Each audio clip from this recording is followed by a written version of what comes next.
État modifié de conscience, en fait, quand on entend les mots comme ça, on a l'impression que c'est quelque chose qu'on vit une fois dans la vie ou que sais-je. Mais en fait, c'est beaucoup plus simple que ça, parce que des états modifiés de conscience, on en vit tout le temps. Et j'espère pour vous que vous en vivez aussi souvent que possible, parce que c'est exactement l'état dans lequel on se trouve lorsqu'on lit un livre et puis on est tellement transporté qu'on est heureux et puis on sait pas quand le temps est passé, ou alors on est devant un film, ou alors il se passe quelque chose de beau dans notre vie et puis on est dans cet état-là où on a l'impression que tout s'ouvre en nous et autour de nous. Ben ça, c'est un état modifié de conscience que l'on vit tout le temps. Et donc, sachez que même dans un état modifié de conscience, on ne peut rien faire ce que consciemment on n'en ferait pas. Je veux dire, on ne va jamais faire quelque chose qui est contraire à nos valeurs. Parce qu'on a des gardiens là à l'intérieur de nous qui nous protègent et qui jamais ne nous laisseraient faire quelque chose qui est contraire à nos valeurs. Donc même les personnes que vous voyez sur scène et puis qui vont chanter Cocorico ou que sais-je, c'est juste parce qu'ils se donnent l'autorisation quelque part d'envoyer valser les conventions et qu'ils ont envie de passer un moment d'ouverture à leur manière. Mais il y a des tests qui ont été faits avec des personnes en état d'hypnose. On leur a dit prenez une arme et tirez sur quelqu'un. Évidemment, ce n'était pas des armes chargées, on est bien d'accord. Et ben, il y a des personnes qui ne vont pas le faire parce que dans leur vie éveillés, ils n'allaient pas le faire, ils ne vont pas pour autant le faire lorsqu'ils sont en état d'hypnose. Donc non, à ce niveau-là, il n'y a absolument rien à redouter.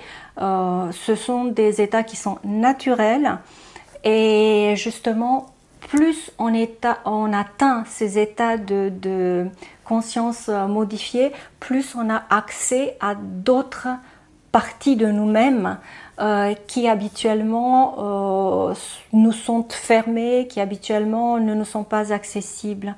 Et c'est ça la beauté et la merveille de ces approches, de ces techniques-là qu'ont l'hypnose, parce qu'elles nous permettent d'entrer en contact avec des parties profondes de nous-mêmes avec lesquelles on n'a pas l'habitude de discuter.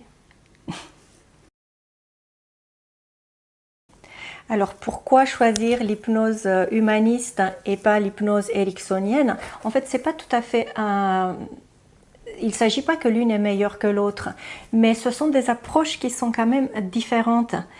On ne va pas dans le même état d'esprit vers l'une ou vers l'autre. Dans l'hypnose ericksonienne, on donne quelque part un chèque en blanc au thérapeute parce que il va induire une dissociation. Donc la personne, le consultant, des fois il ne garde même pas souvenir de ce qui s'est passé et c'est le thérapeute qui va gérer les problématiques au niveau de l'inconscient de la personne. Ce sont des protocoles bien établis qui fonctionnent très très bien. D'un autre côté, dans l'hypnose humaniste, le consultant garde sa totale présence à ce qui se passe à chaque instant, parce que non seulement qu'il n'y a pas de dissociation qui se crée lors de la séance, mais au contraire, il est encore plus associé plus associé à sa grande conscience, ce qui fait que il va se retrouver dans un état de conscience augmenté, où il garde tous les pouvoirs sur ce qui se passe à l'intérieur de lui. Ce qui fait que ce n'est plus le thérapeute qui va guider, qui va donner les consignes, comment procéder, etc.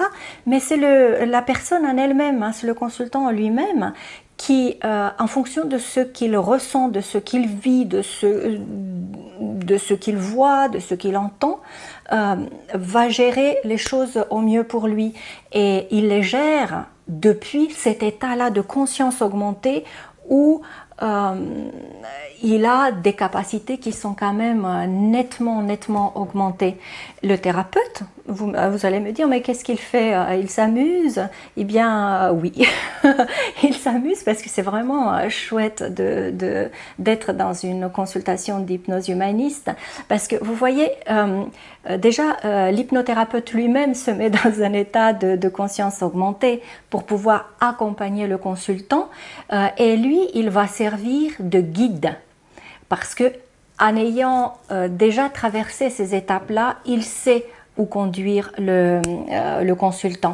Il va être un guide, il va diriger lorsque le consultant ne sait plus trop où aller, quoi faire, etc. Dans ce cas-là, donc il y a cette fonction quelque part aussi éducative de l'hypnose humaniste. Parce que ce qui se passe lors de la séance, ce sont des apprentissages, c'est une augmentation de ses capacités. Et tout ça, la personne pourra les amener dans sa vie de tous les jours par la suite. La personne se rappelle de tout ce qui s'est passé et a donc la capacité de revenir dans sa vie de tous les jours avec toutes ces nouvelles capacités, avec tous ces apprentissages. Et tout ce que l'hypnose ericksonienne règle comme problématique, ici aussi c'est réglé et je dirais même à un niveau plus profond, car plus subtil.